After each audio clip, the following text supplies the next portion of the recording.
ஏசப்பா சிலுவையில அடிக்கப்படுகிற அது வாரத்துல முந்தின ஞாயிற்றுக்கிழமையில கொண்டாடப்பட்டதுன்னு பாக்குறோம். சரித்திர ரீதியா ஏசப்பா சிலுவையில அடிக்கப்படுறதுக்கு முந்தின வாரம் கொண்டாடப்பட்டது. அந்த ஏசப்பா செய்த பலத்த அற்புதங்களை, அதிசயங்களை, குருடரை சுகமாக்கினார், குருடரை பார்வையடைய செய்தார், ஊனர்களை சுகமாக்கினார், செவிடர்களை கேட்க செய்தார். இப்படிப்பட்ட பலத்த அற்புதங்களை அவங்க பார்த்த உடனே, இஸ்ரவேலர்கள் பார்த்த உடனே, இவர்தான் நம்முடைய ராஜா, இவர்தான் ராஜாதி ராஜான்னு கொண்டு போய் அவரை ராஜாவாக்கலாம் அப்படின்னு கொண்டு போனாங்க. ஆனா ஏசப்பா அந்த அவங்களுடைய அந்த ஸ்தோத்திரங்களையும் அவங்களுடைய நன்றிகளையும் அவங்களுடைய ஆராதனையும் ஏற்றுக்கொண்டு தாவீதின் குமாரனுக்கு ஓசன்னா அப்படின்னு அவங்களுடைய வார்த்தைகள், அந்த ஆராதனைகள் எல்லாம் ஏற்றுக்கொண்ட ஏசப்பா, ஆனா கடைசியா என்ன சித்தத்துக்காக இந்த பூமிக்கு வந்தாரோ அவங்க விருப்பப்படி ராஜாவாக போல அவர் நினைச்சிருந்தா அன்னைக்கே அவர் ராஜாவாயிருக்கலாம். ஆனா என்ன நோக்கத்துக்காக இந்த பூமிக்கு வந்தாரோ, நம்முடைய பாவங்களை மன்னிப்பதற்கு, நம்முடைய சாபங்களை முறிக்கிறதுக்காக அந்த வந்த நோக்கத்துக்காக அவர் அரண்மனையை நோக்கி போகாம வேறு திசையா போனாரு. அதனால மக்கள் அவங்க இவரு நம்ம ராஜா இல்லைன்னு அவங்க கையால, அவங்களே அவங்க வாயால அவங்க என்ன பண்ணாங்க, சாட்சி சொல்லி இவரை சிலுவையில அறையும் அப்படின்னாங்க. கடைசியா அவருடைய சித்தம், பிதாவினுடைய சித்தம் ஏசப்பா மூலமா சிலுவையில நிறைவேற்றப்பட்டது.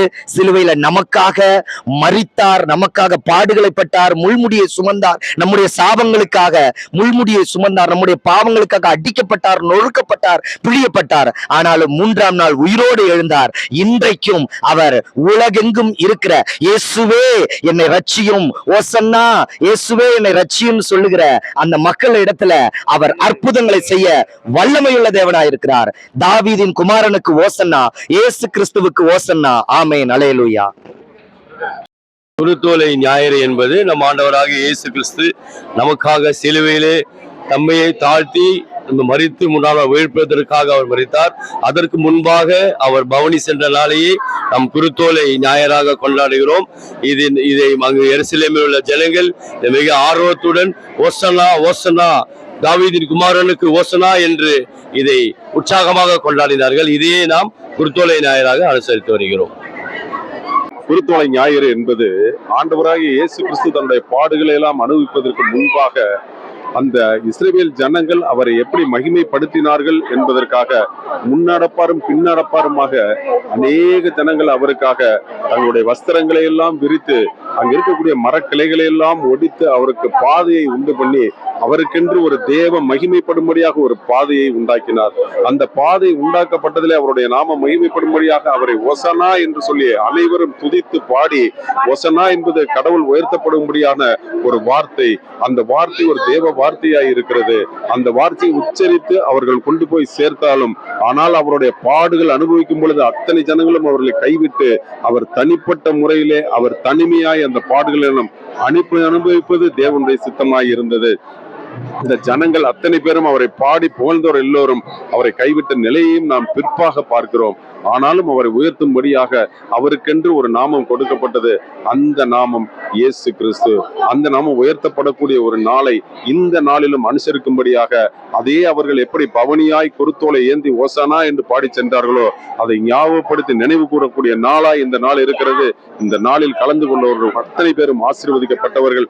இந்த வார்த்தையை கேட்கிற நீங்களும் ஆசீர்வதிக்கப்பட்டவர்களாய் இருப்பீர்கள். அல்லேலூயா. இயேசு கிறிஸ்து வெற்றி பவனியாக வந்த நாளை குறிக்கிறது.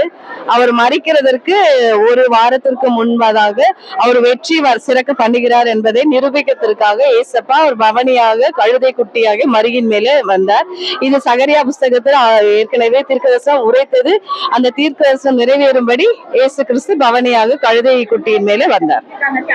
பரிசுத்த நாமத்துக்கு சோதரம். ஏன் பாருங்க, ஏசப்பா தன்னை தாழ்த்துறார். நம்ம வேத புஸ்தகத்தை கூட பார்த்தா கூட மத்தேயு 21:2 பார்த்தா சொல்றாங்க, ஒரு கழுதை குட்டி மேல அவுத்துட்டு வாங்க, அந்த கழுதை குட்டியில் நான் போனோம். பாருங்க, நம்ம ஊர்ல கிராமங்கள்ல கூட பார்த்தா கூட கழுதை யாருமே என்ன செய்ய மாட்டேங்கிறோம், மதிக்க மாட்டேங்கிறோம். ஆனா இயேசு கிறிஸ்து தன்னை தாழ்த்துற பிரகாரம், ஏன்னா அவர் நினைச்சா ஒரே ராஜாவை மாறி இருக்கலாம், எல்லாமா இருக்கலாம். ஆனா தன்னை தாழ்த்துறார். நாமளும் அவருடைய அடிச்சுவடும்படி வாழ்ந்து தன்னை தாழ்த்தணும். நமக்கு எந்த ஜாதி பெருமை இருக்கக்கூடாது, பண பெருமை இருக்கக்கூடாது. இந்த பைபிளை படிக்கிற நாம கர்த்தர் கீழ்ப்படிந்து அவர் எல்லாத்தையும் மதித்து இருந்தால் நம்மளும் நம்முடைய வாழ்க்கையில எல்லாத்தையும் மதிக்கணும். கர்த்தருடைய நாமத்துக்கே ஸ்தோத்திரம். ஆமென். அல்லேலூயா